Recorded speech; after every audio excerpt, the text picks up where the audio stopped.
Que episódio, meus amigos. No começo teve uma enrolaçãozinha meio chata ali, mas do meio pro final, olha, o episódio ficou simplesmente sensacional. E aquela cena do Benimaru então, nossa, sem palavras. Ai, não consigo descrever das coisas. Pode falar, o negócio foi lindo em todos os sentidos da palavra.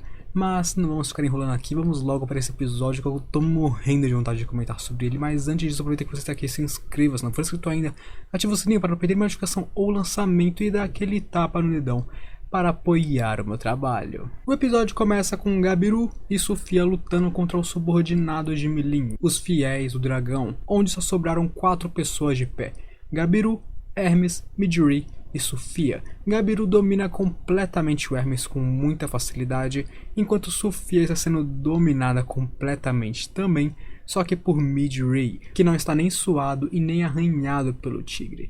E é sempre engraçado ver os subordinados do Gabiru, mesmo ali no chão, torcendo por ele. O Gabiru, sem dúvidas, é o melhor alívio cômico dessa obra, cara. E o Midori se mostra bem confiante em sua força quando ele está apenas brincando de derrotar a Sofia mais do que lutando contra ela, enquanto o Hermes no momento já perdeu para Gabiru e está no chão ali, quase desmaiado. Mas, embora muito confiante, ele se mostra ser uma pessoa bem legal, para falar a verdade. Ele troca uma ideia ali sadia com eles e ainda elogia seus oponentes, elogia seus subordinados, tudo tranquilo. E aqui é quando eles descobrem que o Midori é um fiel do dragão e não um subordinado ruim do Claymon, o que já responde muitas perguntas do porquê eles são tão fortes e legais, no caso, né? E o Midori é alguém que treina lutando contra a própria Milin. Ele não é alguém que seria derrotado facilmente por alguém do nível dos subordinados de Claymon. E aqui é interessante porque ele também se apresenta como um Dragonute. Na verdade, todos os fiéis do dragão são Dragonutes, só que eles não evoluíram dos homens lagartos que nem o Gabiru, e sim da mistura de raças entre dragões e humanos. No caso da Souka, ela tem uma figura humanoide, mas isso foi graças aos gostos do Rimuru, que nem já foi mostrado algumas vezes na obra que as raças que o Rimuru nomeou evoluíram com uma certa tendência a parecerem humanoides, caso eles também quisessem, porque o gosto do mestre influencia a aparência do subordinado, alguma parada assim, mas já foi mostrado na obra.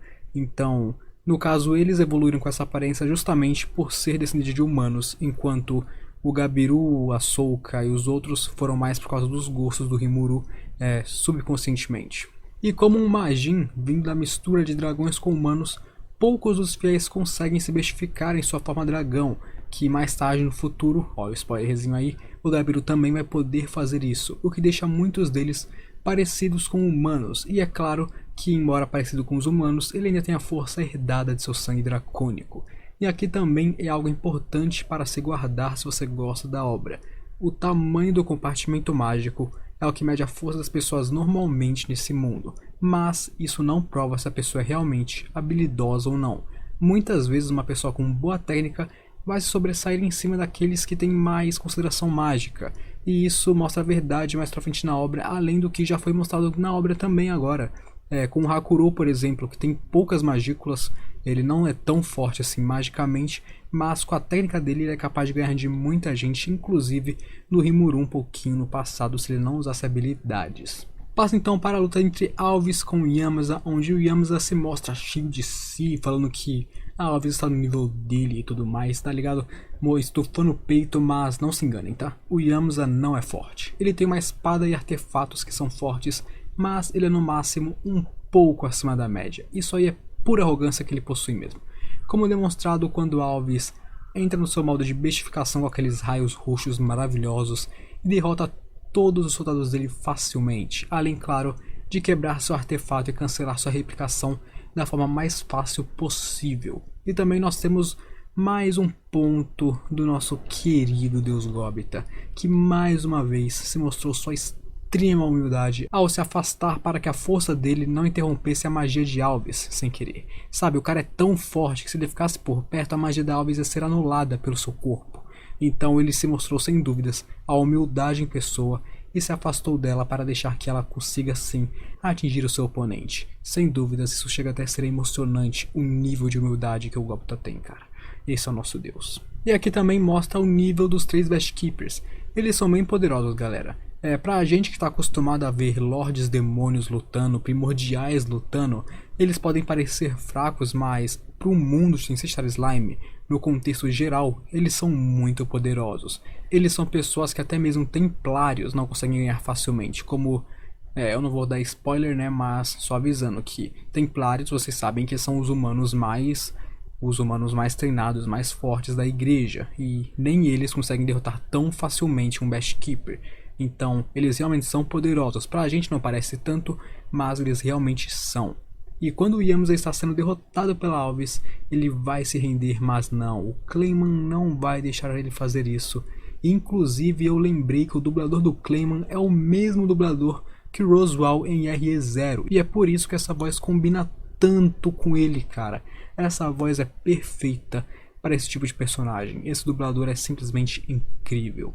E o Yamza aqui nem sabia que estava sob efeito da habilidade de marionete do Clayman. Esse tempo todo, o Clayman tinha ele na palma de sua mão e ele nem sabia. O Clayman força ele a engolir um orbe, uma esfera que contém parte do Caríbides. E com isso, usando o corpo e alma de Yamza como hospedeiro, a massa puxa a espada de gelo e os corpos em volta para o nascimento de um pequeno Caríbides. Sim, aquela besta que a Melim destruiu esses tempos atrás na obra renasceu agora. Esse Caríbides é forte o bastante para ninguém nesse campo de batalha, salvo a de Benimaru é claro, conseguir derrotar ele. No caso, você vê isso quando todos eles só conseguem pensar em ganhar tempo para diminuir os riscos e as baixas, mas mesmo sendo tão forte, ele era imperfeito.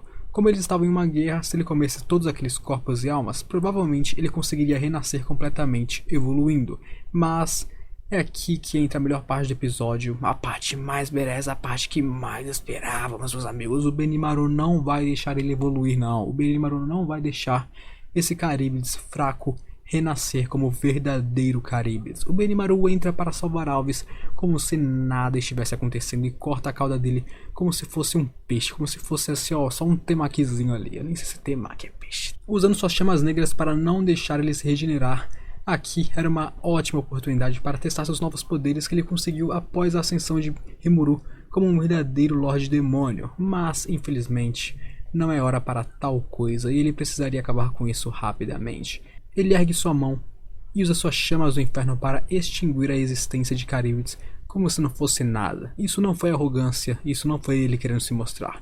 Isso foi um ato natural, demonstrando que ele está em um nível completamente diferente de todo o campo de batalha. O Benimaru aqui realmente é muito forte. Gabiru, Sufia e Midray, que estavam lutando, tinham até parado as suas lutas e começaram a se juntar e curar todo mundo ali para comprar tempo até que o Caríbides se desfizesse sozinho, mas ficaram surpresos, principalmente a Sufia e o Gabiru, quando o Benimaru naturalmente acabou com ele. Mas o melhor ainda, ele ainda rumou em direção a eles com a intenção de acabar com aqueles insetos que estavam dando trabalho para seus subordinados. Mas claro, Gabiru e Sufia se metem para avisar que eles eram servos de Melim e era melhor acabar com isso ali mesmo, a guerra já estava ganha. Embora, é claro, Midray e Benimaru estavam louquinhos ali para um sparring, mas Benimaru admite que, se não fosse com a intenção de matar, ele não conseguiria ganhar do Midray. E o Midray também assume que morreria facilmente para o ataque que ele usou no Caríbides. É uma dupla realmente horrorizante. E enquanto isso, os palhaços moderados derrotaram completamente o Gerdo e o Fóbio e estavam com suas falas animadas como sempre e como de costume, mudando completamente o clima do episódio para uma coisa mais leve, uma coisa mais engraçada que eu gosto tanto. E eles terem derrotado o Gerdo e o Fóbio tão facilmente, tão rápido também, mostra como eles realmente são fortes, mas eles não têm tempo para perder aqui. O plano falhou e Clayman sofreu uma derrota esmagadora. Eles precisavam relatar isso para Yuki agora. Eles pouparam Gerdo e o Fóbio achando que foi um ato de bondade, mas isso foi um erro. Agora o Rimuru poderia analisar suas técnicas, posições, força ou qualquer informação extraída deles para poder lidar facilmente com isso mais pra frente. Essa guerra acabou com uma vitória total e completa do exército de Rimuru em todos os aspectos. E com isso o episódio acabou e olha, meus amigos, embora tenha sido um pouco de enrolação no começo, ele foi muito bom. Eu esperei tanto tempo para ver essa cena do Benimaru animada, cara. E agora aqui estou eu completamente arrepiado e animado para o começo do Walpurgis e a cena onde as Shunes terminam a dar um nossa, quanto tempo eu esperei por isso, meus amigos. E para aqueles que me forem perguntar nos comentários, entre Benimaru e Midray, quem é mais forte? Eu digo aqui que depende da batalha.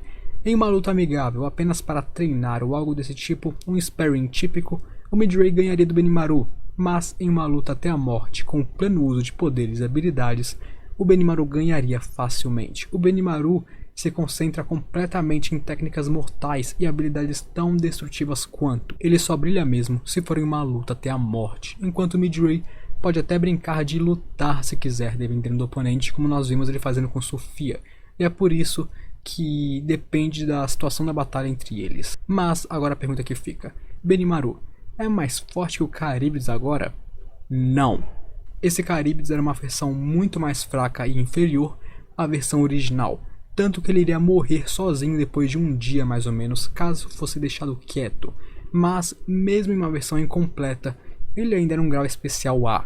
Então, claro que nessa forma o Benimaru se mostrou sim sendo mais forte e dominando completamente o monstro, mas se fosse a versão completamente ressuscitada do Charybdis, o Benimaru atualmente não conseguiria derrotar ele. Claro que se fosse o Benimaru fim de obra, é outra história, mas o atual Benimaru não conseguiria derrotar um Charybdis completamente ressuscitado. Só essa versão um pouco mais fraca. E com isso foi tudo que eu tinha pra falar, descrever e comentar do episódio. Foi um ótimo episódio, eu gostei muito dele. Finalmente alguma coisa boa no meio de tanta enrolação, mesmo que ele também tenha tido muita enrolação. Mas é aquilo, episódio 8 ainda tem os episódios que tem que rolar com a Dalman e depois o Walpurgis. Essa temporada sinceramente está sendo muito decepcionante, e se eles rusharem o Walpurgis ou a luta contra o Adalman, justamente porque eles enrolaram tanto no começo, eu vou ficar muito bravo. Mas fazer o que? O que nós temos que fazer agora é esperar e ver no que vai dar, né? Episódio 8, só falta mais 3 episodinhos aí pra série acabar. 3? Não, é 4. 9, 10, 11, 12. 4 episodinhos aí pra obra acabar, então esperemos pra ver como que eles vão usar esses 4 episódios, que é muito pouco, para o resto do volume. Agora, se você gostou do vídeo, deixa aquele like, se inscreve, tamo junto, apoia meu canal, me segue no Instagram, é nóis!